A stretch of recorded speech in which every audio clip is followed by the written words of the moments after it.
So good morning. Today my topic is why tarot is a great psychic tool. You know, I was very fortunate. I can actually remember the date. One of the few dates I really remember. November 6th, 1964. I went to my first tarot meeting. I was 20 years old, I believe. And I have utilized that tool, because that's what it is, ever since. Now, what was really interesting was the person who I studied with had created a new method of reading them. Up until then, they had been very much used as a fortune-telling tool. And if you ever see the book that comes with the cards, it tells you this means this and this means that. He literally took away that. And there's some very big differences in how I read. I don't use reversals, and I'll tell you why in a minute.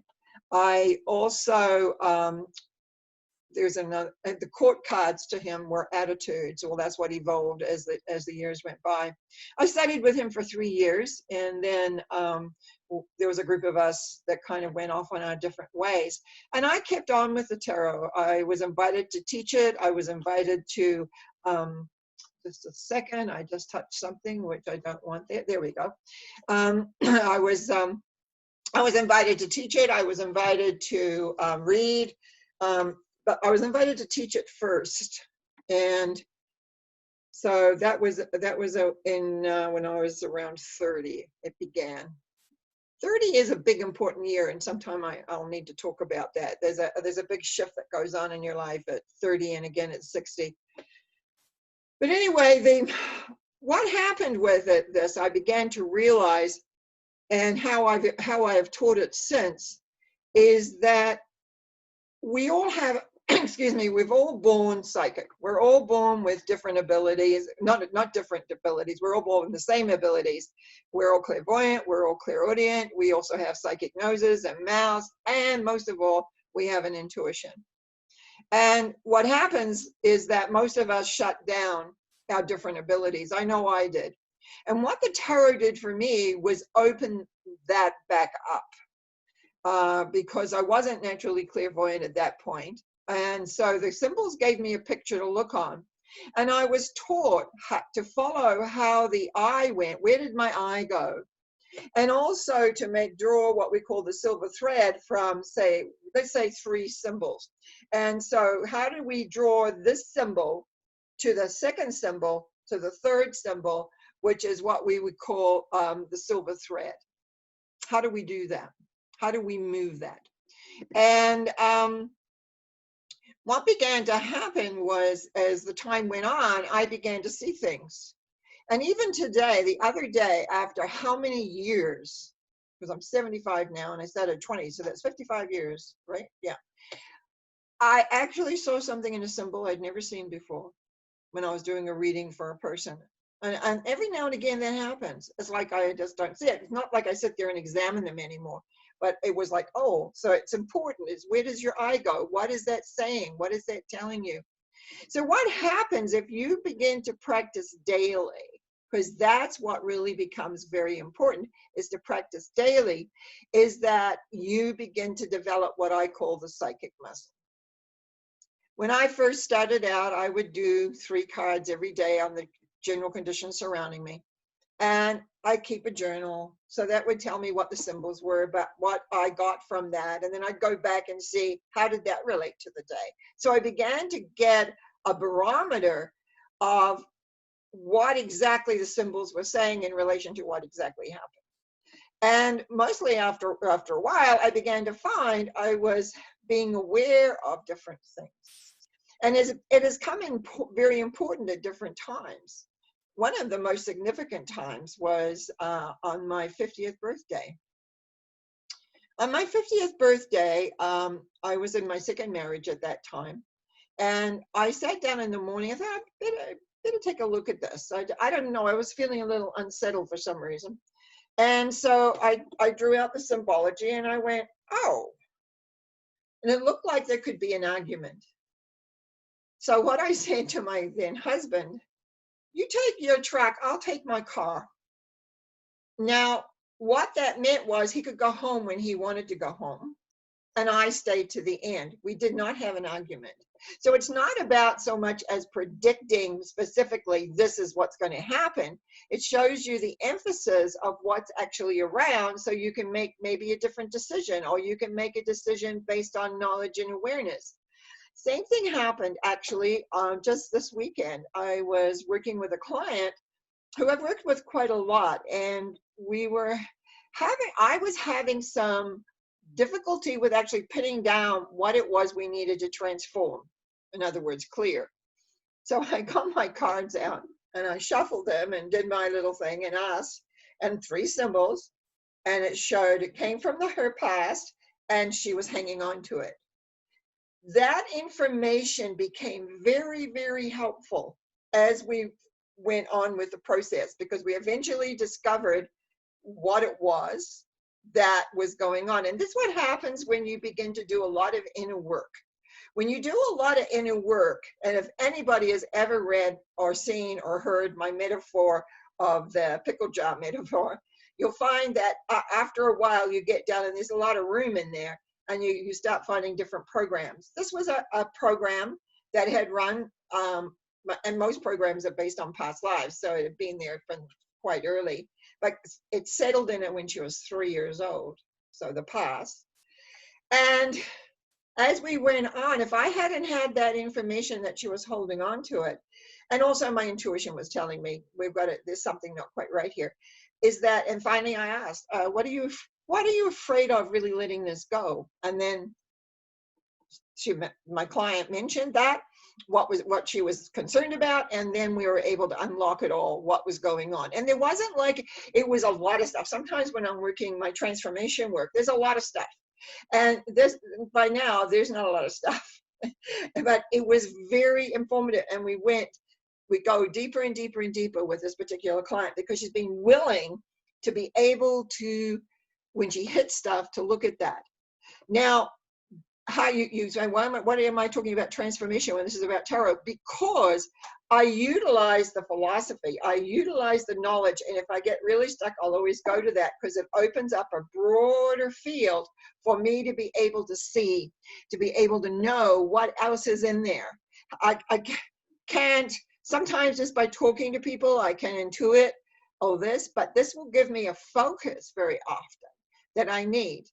And also, I do a lot of readings for people over time. I've done a lot of readings for people over the time. But even now, I have a clientele that phone, and we do readings. And it always amazes me that sometimes I say the most bizarre things, and then I'll always say, does that make sense to you? And they'll say yes. And over the years, that's what taught me that to trust what comes to me, trust the little bits and pieces that are coming, how they come, what they're saying, how they're applying. And so if you're wanting to develop this psychic, you might say, ability that we all have, if you want to bring it forward, I'm very prejudiced and I like starting people off with the tarot if possible. That is because the most significant thing I feel is that not only does it begin to open up your psychic muscle, it gives you a philosophy. It is known as the Book of Life. How is it we were taught? The unbound book of life. It's basically a book of life. It is how these pages, these 78 pages, as they come together, depict stories. And some are more spiritual and philosophical than others, but they all have that thread that runs through them. And not only the pluses and the joys and the wonderful things of life, but also the dark sides of us that we have, that which we don't want to deal with. We will just put it over there. You know, humans have a great tendency for denial. Or for me, what I found, and even discovered something when I was really sick back in March, was that their fears have ruled a large part of my life that I didn't realize, even though I kept having a symbol that came up that said that. So it was like, again, denial. Oh, it was like, oh yeah, right, I know that. But I really hadn't got to the base of it, which I have now. And I've already found many differences coming up because I finally was able to touch into what was the main issue and bring it forth. You see, the tarot is an extension of you. It is an extension, 78 cards. It's 22 of them, what we call the higher arcana, or some people call them major arcana, depending who you studied with. And those are really the laws and spiritual laws and lessons of life. The 56 other cards break down into 4 suits that depict basic life. Wands, how you think. Cups, the value, emotions of life. Swords, problems and challenges of life. And the Pentacles, how things are manifesting into your life. Those of you who have studied with me or heard me speak know that I very much go on at times about certain philosophies. And where did I get the majority of them? It's not that I just studied tarot. I didn't. I spent 8 years studying to become a reverend in the religious science people, which is a science study from Science of Mind from Ernest Holmes. I've studied other groups. I've studied other things. I've studied with other teachers. And what I always found is I always came back to my tarot. I always came back to the solidity that it has. And if I went out and I heard something, I would say, okay, where is that in here? Because it has to be in here. If it's valid, it's going to be in here somewhere. Where is it? And I'd find it. And I would go, okay, that point is valid. Because some ideas that you hear out there are not that valid. They're just, what would you call them? Someone's supposition, someone's thought. But what I began to find is that, and I think I'm knowing from my practicality, is how to make life practical and how to make it work. And as again, I go back to understanding how, and so really the tarot is to a large degree an identifier. It identifies what is happening. And if you are willing to practice, if you are willing to work with this philosophy that shows up in the symbology, you come to understand yourself. But that means you have to forget denial. Well, you don't, I found for years I didn't forget how much fear I actually had. I thought I'd cleared it all up, but I hadn't. I also found out that I could be quite defensive. Me? How could I be defensive? But I found I was. And I have had great walls around me. There's many, many things that we will have that we're not aware of. And that's why we need a tool. So what's your personal tool? Like a lot of people, I use a pendulum a lot in my transformation work to identify things. People often, I knew some people who that's what they did. They pendulums everything, whether they ate something, whether they didn't, whether whatever. But most people have a form of tool. We would not think of eating just with our hands, even though that can be fun, but we have a knife and fork. We wouldn't think always going out in the garden and digging just with our hands, which you can, but mostly we have tools that work with that. A carpenter has a hammer, a plumber has a wrench. Everyone has their tool. So if you are interested in growing personally, growing psychically, because that's the title of this talk, then as far as I'm concerned, on those 2 things alone, and also spiritual, I have to add in that too, if you're interested in growing spiritually, then the tarot is a phenomenal tool. It is a great tool. It is a tool which not only expands and gets that muscle working. I used to run one time. I used to be very athletic. Unfortunately, that is not today. But I remember that. I remember being able to run, and I played sports, and I did lots of different things. But there's times for when we do those. And a lot of people still do those at my age. I don't, because of other circumstances that happened. But I also know that we do not, as long as we inhabit a body, stop growing. It's like we can become more aware. We can become aware of parts of us that perhaps we just didn't really want to look at. We like to have a nice idea of who we are, I think, unless we really have a bad self-image.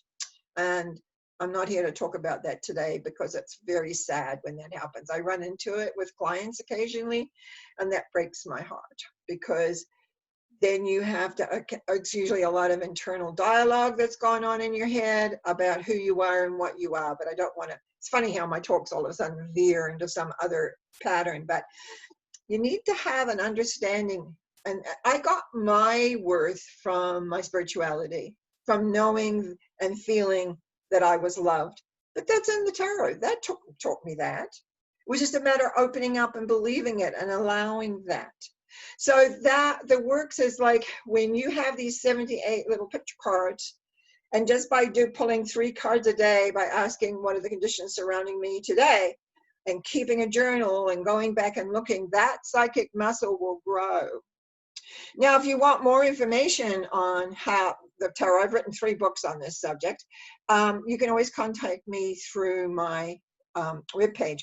Also, I wanted to say my June, July newsletter went out yesterday, and if you would like, if anyone's watching this and they haven't subscribed to the newsletter and you'd like to, you can go to my website, which is www.normacowie.com, and you can sign up. And if you sign up and say that you got to do this from Norma Talks, I'll send you a PDF copy of my book, Many Lives and Many Ways of Remembering Them, just for a little thank you.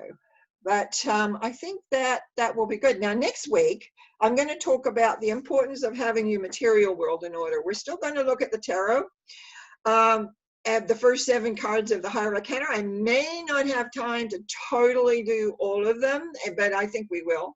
We'll see. And I just want to say it's really good to be back speaking and having my people here with me that are listening to me live, which I really enjoy. And so in the meantime, I just want to say thank you very much for being here.